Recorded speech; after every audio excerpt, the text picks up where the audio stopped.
no capítulo 17, do verso 5 ao verso 10.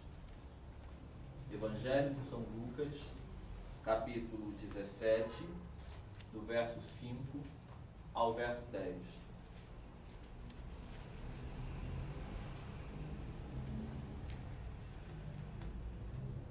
E diz assim o Santo Evangelho: Então disseram os apóstolos ao Senhor: Aumenta-nos a fé.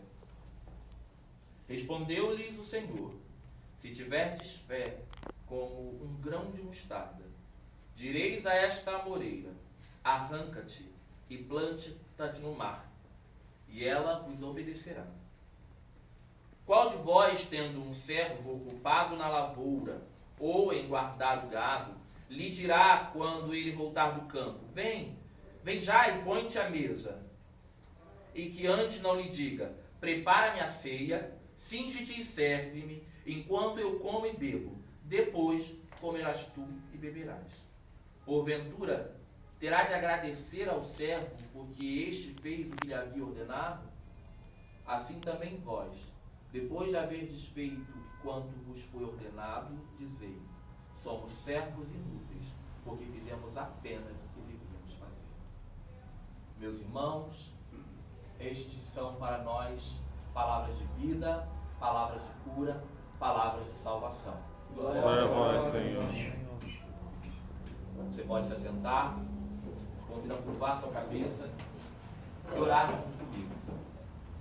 Senhor Deus, Pai e Mãe de amor e de misericórdia, estamos aqui nesta tarde, Senhor, para ouvir Tua palavra. Fala conosco. Permita-me, Senhor, ser tão somente um canal do Teu fluir, para falar a Tua palavra, viva e eficaz, à Tua igreja. Eu te peço em nome de Jesus, Senhor. Amém.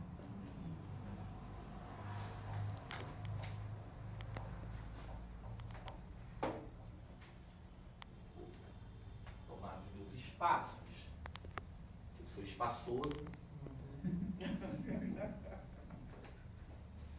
Eu estou muito feliz, irmãos. E mais feliz agora, porque agora eu posso dizer, meus irmãos e irmãs. Porque até agora em pouco éramos um clube do Bolinha, né? Graças a Deus chegaram duas amigas do Michel, então já não somos mais. Mas a palavra que nós temos hoje em mãos fala de fé e de trabalho. Duas coisas extremamente importantes na vida de um cristão: fé e trabalho. O evangelho que nós lemos hoje inicia com os discípulos pedindo ao Senhor: Senhor, aumenta a nossa fé. Nós queremos ter uma fé maior, nós queremos ter mais fé. E quantos de nós já não oramos assim? Pedindo: Senhor, aumenta a minha fé. Eu preciso ter mais fé, eu preciso crer mais. E aí Jesus diz: por que vocês estão preocupados com isso? Se vocês tiverem fé do tamanho de um grãozinho de mostarda. E olha, gente, o grão de mostarda é muito pequeno. Consegue ser um pouquinho menor que um grão de linhaça. E ele diz: se você tiver uma fé desse tamanho, você pode dizer para essa amoreira aqui, ó, sai daqui e vai te plantar lá no meio do mar. Lá no meio, lá no centro. Descobre onde é que é o centro do Oceano Atlântico e se lança lá. E ela vai fazer. Então o problema não é o tamanho da sua fé. O problema era que você só tinha que ter fé. E a gente se preocupa muito com a fé porque a gente considera a fé como o combustível que alimenta os milagres. A gente considera que a fé é o que move as montanhas. E a gente sempre faz aquela análise e aquela metáfora de que quando se diz das montanhas, se você tiver fé do tamanho de um grão de mostarda, você pode dizer para essa montanha: lança-te no mar. Isso está falando, é uma metáfora, estamos falando de uma montanha dos seus problemas. Eu bem gostaria mesmo. Tem problemas meus que eu gostaria de dizer, olha, vai pro meio do mar. E alguns problemas têm nome, sobrenome e CPF.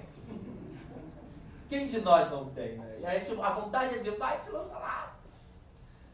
Na verdade, normalmente a gente manda ela se lançar em outro lugar. Meu Deus. Mas a gente gostaria de mandar pelo menos para o mar. Mas Jesus fala para os seus discípulos, e aí eu acho maravilhoso a gente ler a mensagem. Eu não sei se você leu o Evangelho do dia, na Bíblia a mensagem, ela fala assim. Os apóstolos então pediram ao Senhor, dá-nos mais fé. Mas o Senhor disse, vocês não precisam de mais fé. Não há mais ou menos fé. Se vocês tiverem fé, pequena como uma semente de mostarda, poderão dizer a esta figueira, jogue-se no lago. E ela fala. Não é mais ou menos fé. É fé. E o salmo que nós lemos fala sobre isso. Porque fé significa confiar cegamente. A fé é o firme fundamento das coisas que a gente espera. A Bíblia nos ensina assim. A fé é o firme, é o firme fundamento, ou seja, é a base mais sólida daquilo que você espera. E a certeza daquilo que você não pode ver.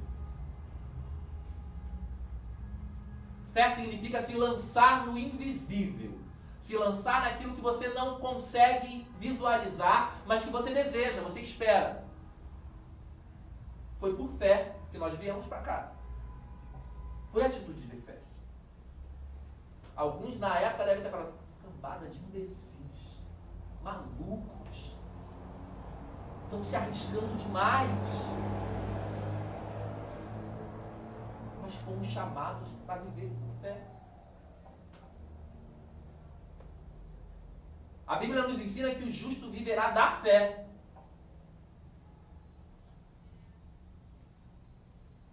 Se não tivermos a fé, como vamos conseguir viver no mundo em que vivemos hoje? O texto que nós lemos em Abacuque, e se você quiser, você pode deixar a sua Bíblia aberta no livro de Abacuque, livro do profeta Abacuque. Nós lemos o capítulo 1, do verso 1 ao verso 4, e o 2, do verso 1 ao verso 4 também. E eu não sei se você teve a mesma impressão que eu, mas eu, na hora do louvor, ainda fui lá atrás e ainda falei com o pastor Márcio. Ele está falando, é daqui do Brasil? Abacuque entrou numa máquina do tempo, veio para cá, viu tudo que está acontecendo e depois profetizou, não foi? Porque eu parecia que eu estava vendo a situação do nosso país.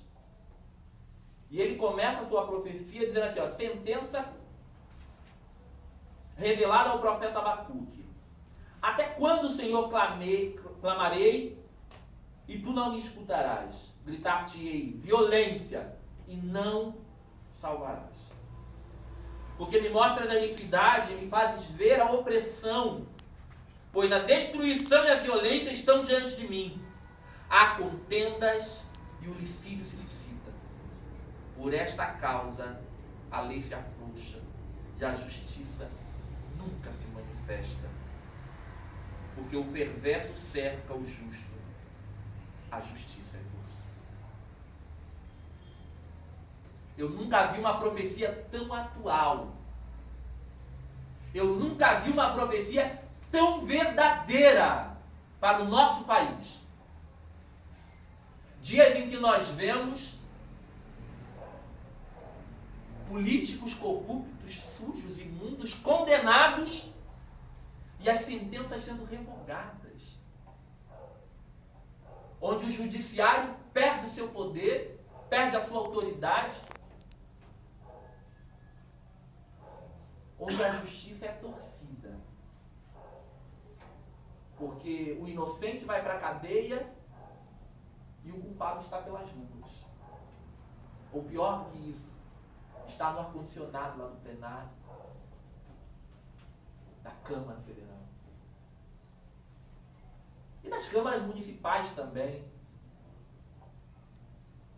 Que a gente olha tanto para o Brasil que a gente esquece da corrupção que se mostra presente nas nossas câmaras municipais, como essa semana, com a votação do plano de carreira dos funcionários da educação municipal no Rio de Janeiro.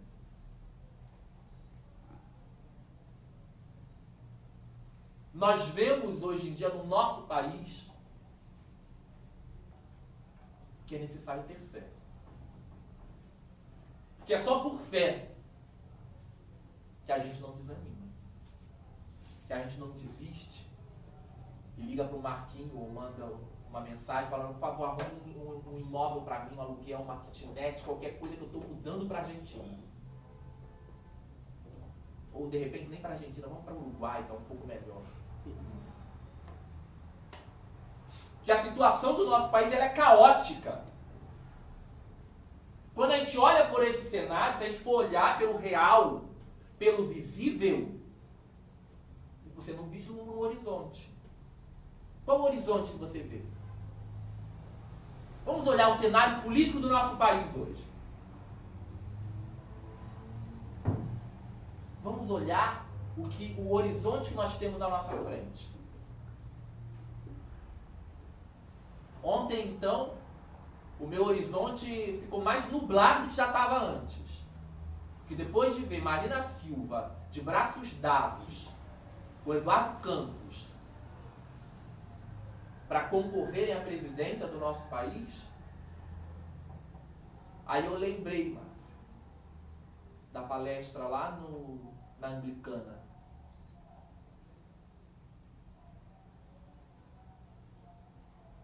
Alguém fala de ditadura gay. Será que é uma ditadura gay que nós vamos viver mesmo? Eu acho que é uma ditadura fundamentalista, religiosa, cristã. Uma pessoa que reverberava aos quatro cantos que os partidos políticos do Brasil estavam todos corrompidos e que queria fundar uma nova política. De repente se junta ao PSB. E aí eu não vou entrar em questão partidária, que eu não estou aqui para isso. Não vou defender político A nem B. Eu só estou querendo te trazer a memória, o cenário político que nós temos. E aí alguém diz, e aí? Aí eu te digo, agora é hora de ter fé. De exercitar a fé. Mas não é a fé que se senta, cruza os braços e espera. É a fé que exercita na vida. A fé que se mostra no dia a dia. Fé que tem se mostrado durante 45 anos. Porque há 45 anos atrás, alguém se levantou. Porque teve fé suficiente para isso.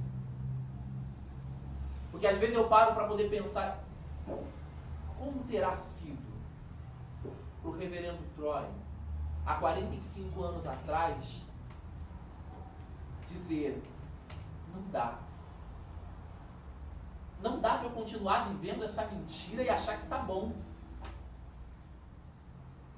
Não dá para eu continuar aceitando que alguém me diga que eu vou para o inferno.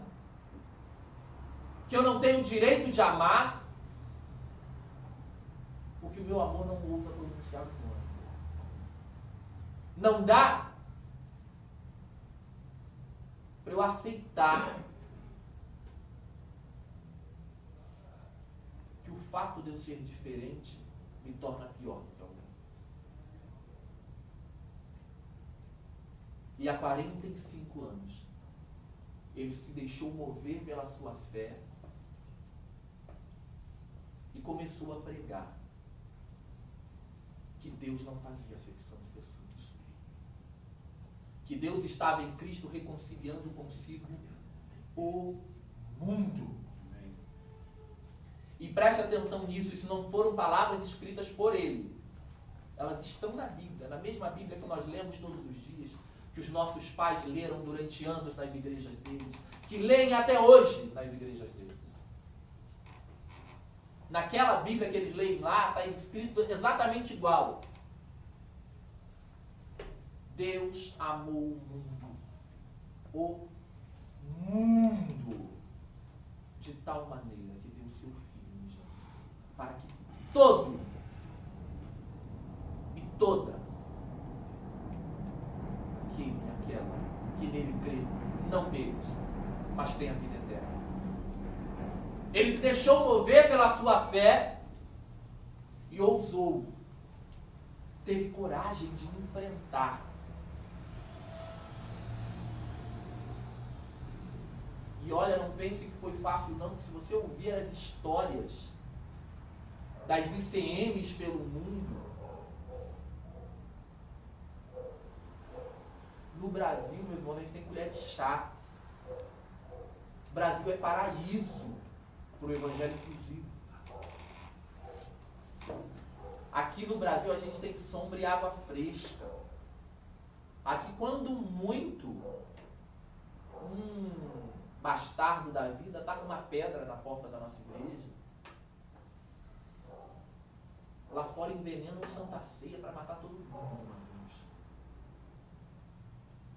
Lá fora está com fogo em igreja. Lá fora arrastam homossexuais para a praça pública. Apedrejam.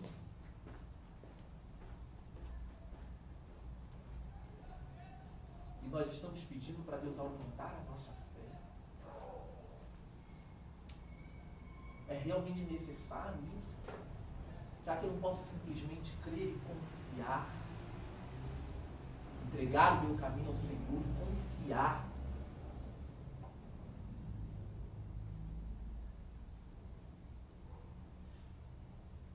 A palavra do profeta Abacuque me chama a atenção porque ele diz no capítulo 2: Por-me-ei na minha torre de vigia, colocar-me-ei sobre a fortaleza e vigiarei para ver o que Deus me dirá e a resposta que eu terei à minha queixa. O Senhor me respondeu e disse: escreve a visão, grava-a sobre tábuas, para que a possa ler até quem passa correndo. Fez um outdoor. Pôs num outdoor para todo mundo ver. Porque a visão ainda está para cumprir-se no tempo determinado, mas se apressa para o fim e não falhará. Se tardar, esperam, porque certamente virá, não tardará.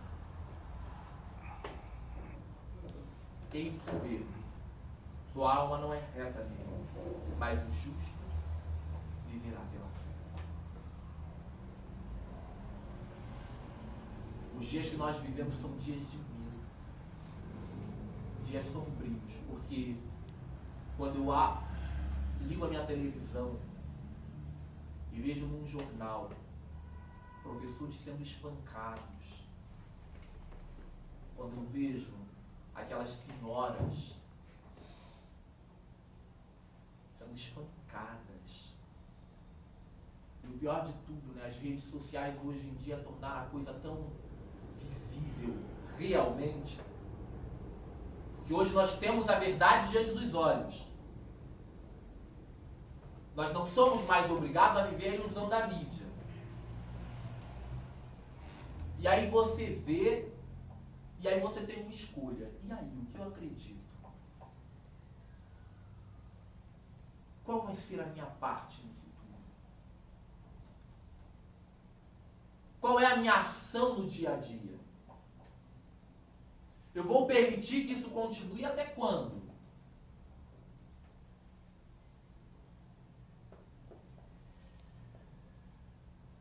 No penúltimo domingo, quando eu estava pregando, eu falei sobre a responsabilidade que é quando nós colocamos lá no nosso Facebook #SomosICM.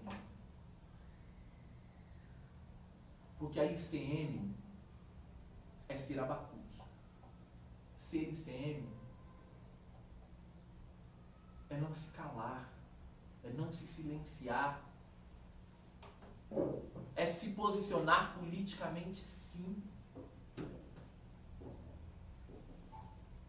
É entender que nós não podemos permitir que a justiça seja torcida todos os dias e ficarmos calados. Não está me atingindo, eu estou orando para que isso mude.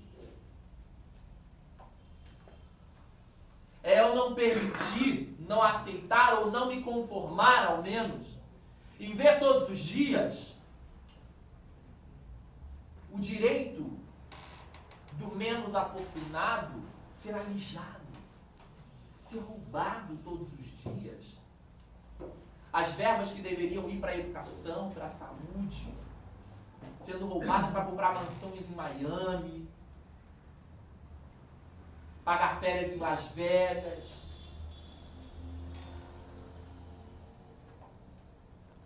Enquanto o nosso povo está bem aqui na frente. Algum dia, quando você saiu daqui do culto, você já parou ali na frente, olhou para debaixo desse teto? No metrô? Todo dia tem gente ali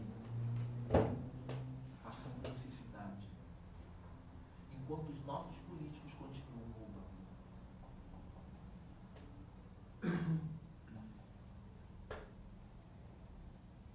O fim vem. O fim vem. Sobre os quatro cantos da terra. A nossa responsabilidade é como diz o Evangelho de hoje. O Evangelho de hoje, ele me chamou a atenção para uma coisa muito importante. Quando Jesus conta essa parábola do servo para os seus discípulos, ele chega para eles, olha só, um servo, ele trabalhou o dia inteiro no campo. E para quem conhece o trabalho do campo, sabe que é um trabalho braçal, pesado, árduo, doloroso. E quando esse servo chega em casa, o que o patrão dele faz? Diz para ele, olha só, faz uma coisa agora. Vai lá, toma um banho quente, relaxa, bota uma roupinha limpa. Eu vou preparar aqui a mesa e a gente vai jantar agora. Não. Jesus diz, não é assim que o patrão vai fazer. O patrão vai falar para ele, olha só, agora você vai lá, prepara a minha refeição, põe a minha mesa, se lava primeiro para me servir, porque eu não quero você me servindo sujo, fedendo a suor. E prepara a minha mesa. Depois que eu comer, você pode comer lá na cozinha. E aquele servo, ao final disso tudo, tem que se sentir feliz. Porque ele não fez mais do que a sua obrigação.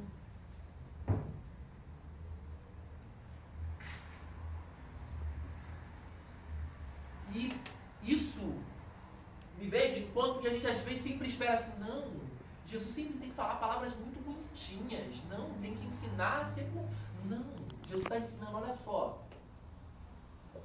Tem certas coisas que você tem que entender que são obrigação sua fazer. Ninguém vai fazer no seu lugar. E você não tem que achar que por causa disso você tem que ser aplaudido de pé. A ICM não está aqui para poder receber holofotes, e quando eu digo ICM é ICM Betel, ICM Baixada, ICM São Paulo, ICM Maringá. O que nós sempre fazemos, nossa, que lindo, nós esperamos os aplausos. Mas Jesus está dizendo, não. Você não está fazendo mais do que a sua obrigação. Ser profeta diante de uma geração perversa e corrupta é ser apedrejado, sim. É ser maltratado, ouvir calúnia, difamação. E no final de tudo você virá e dizer, obrigado, Senhor, porque foi só mais um dia.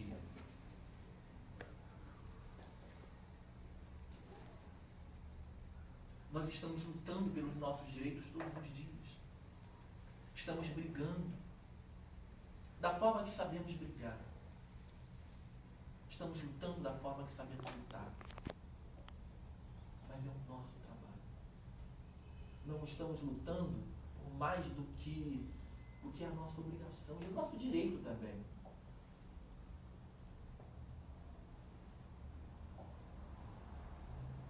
devemos esperar aplausos e holofotes. Não devemos esperar um tapinha no ombro dizendo, nossa, que bom, obrigado porque vocês vieram aqui, porque vocês participaram dessas manifestações, obrigado porque vocês se posicionaram. Não. É a nossa obrigação, é o nosso dever. Como diz o apóstolo Paulo, é combater o bom combate. Aquele que milita, e isso eu acho importante a gente entender isso, aquele que milita.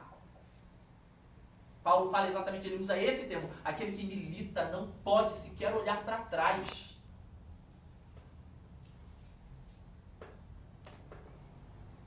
Temos que estar prontos para combater um bom combate.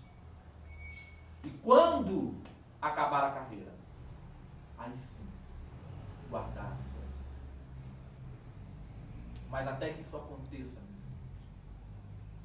nós temos que ter voz profética. Ainda tem muito lugar no Brasil, ainda tem muita gente por esse país, ainda tem muita gente aqui pelo Rio de Janeiro que não ouviu falar o que é evangelho inclusivo. Você já parou para poder pensar quantas pessoas que você conhece, que são homossexuais, que viveram dentro de uma igreja, que tiveram uma fé, que acreditaram em um Deus de amor e que de repente viram a esse Deus se transformar num fogo consumidor? Porque é esse o texto que nós vemos aí fora, não é?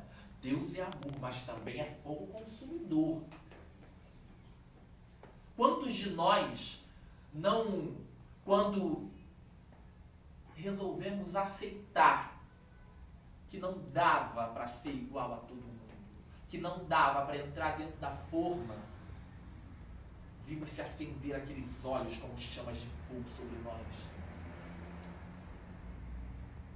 Quantos de nós não sentimos, no exato dia em que você disse, eu não consigo mais mentir para mim mesmo, você viu,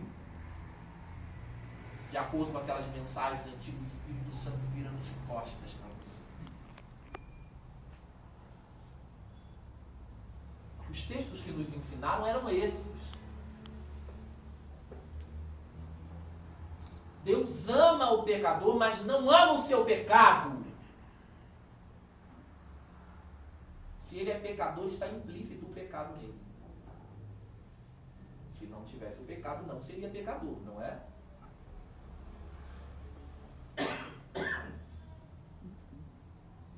Quantos de nós não vivemos sobre essa pressão diária? E hoje conseguimos quebrar as nossas correntes. Hoje somos livres. Verdadeiramente livres. Livres para viver e livres para amar também. Porque há algum tempo atrás nós nos condenávamos pelo amor que sentíamos. Quem aqui não era assim? Estava lá no ônibus, quando olhava, o boy magia passava e você dizia, meu Deus, ele misericórdia, Pai de Deus. Chegava em casa, dobrava o joelho, se culpava, se martirizava, só não se tratava com silício porque não podia, porque não tinha. Nos condenávamos. E hoje nós entendemos que somos livres para amar quem queremos amar. Ou somos livres para não amar se não quisermos amar? Somos livres para ser santos e profanos. Para ter o amor romântico ou para não o ter também. Liberdade é isso. Liberdade é fazer ou não fazer, simplesmente. E aí, pegamos a verdade que recebemos, que nos libertou, a chave que abriu as nossas algemas, guardamos ela dentro do nosso bolso e dizemos, pronto, descobri o segredo, agora está feito.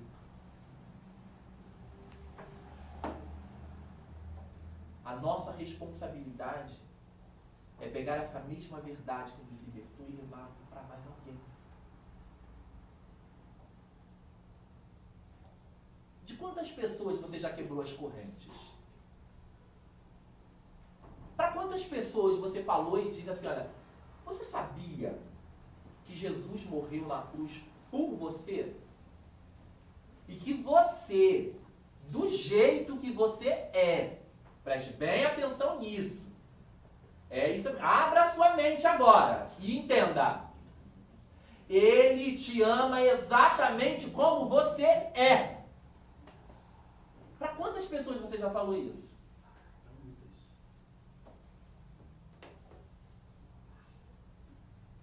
Para quantas pessoas? Você já falou isso para pelo menos um colega lá no seu trabalho? Você já virou para aquela sua amiga pitosa?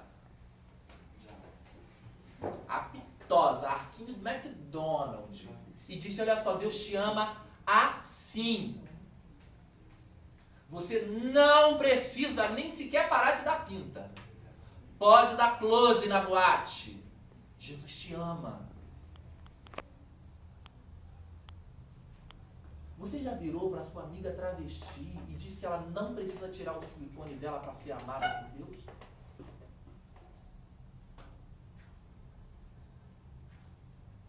Porque, meus irmãos, por incrível que pareça, existem muitos amigos nossos que até hoje, para tentar se aliviar um pouco da sua culpa, sabe o que fazem? Vão em igrejas fundamentalistas participar de cultos onde elas são alijadas, todos os dias. São roubadas, porque elas ofertam loucamente para poder ver se assim amenizam a sua culpa. E quando elas resolvem, entendem que não há como fugir, abrem mão de ser quem são e passam por lavagem cerebral, que até hoje nenhum de nós disse para ela, você não precisa fazer isso. Jesus te ama assim. Ele escolheu te amar do jeito que você é. Foi Ele que te fez assim. Até o silicone que está no teu peito foi Ele que fez para você.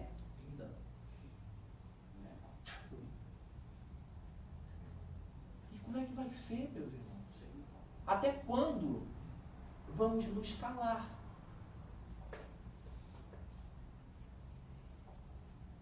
Eu quero ver a mão do Senhor agindo. Eu quero ver a mão do Senhor agindo no ano que vem, na hora que eu for na urna eletrônica, digitar lá.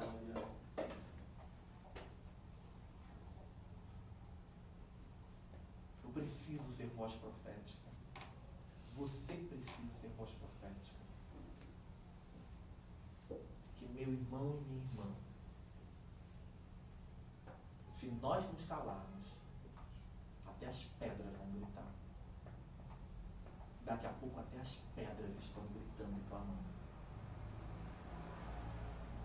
Eu estava falando, antes do culto começar, nosso irmão Wallace está nos visitando hoje, que nós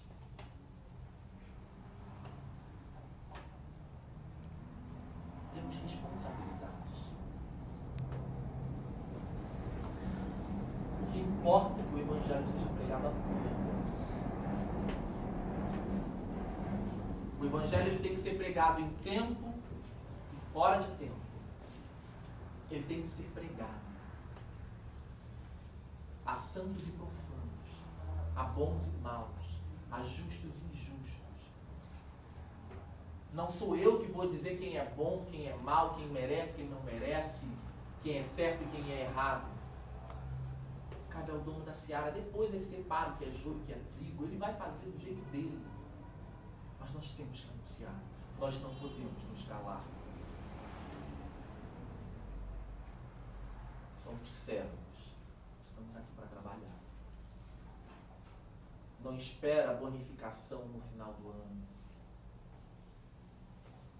O nosso trabalho espiritual também é assim. Não espera bônus, porque você fez a sua obrigação, eu fiz a minha obrigação. Estamos fazendo a nossa obrigação. Essa é a nossa responsabilidade. E como ICN, há 45 anos, a nossa responsabilidade tem sido ter posicionamento político. Tem sido ser voz profética em cima dos muros da injustiça, gritando, anunciando que todos e todas estão incluídos em Cristo. Que todos e todas são amparados por Cristo. E que dentro dessa sociedade nós não podemos nos conformar ao vermos injustiça social, ao vermos crianças passando fome, enquanto os nossos políticos não fazem o que fazem. Nós fomos chamados para ser como Abacuque, anunciar e gritar que a justiça está sendo torcida. Você está pronto para isso? São 45 anos de história que nós estamos carregando. E vamos construir uma história ainda maior. E aqui no Brasil nós temos muito a falar. Nós temos que nos posicionar como profetas nessa geração. Amém?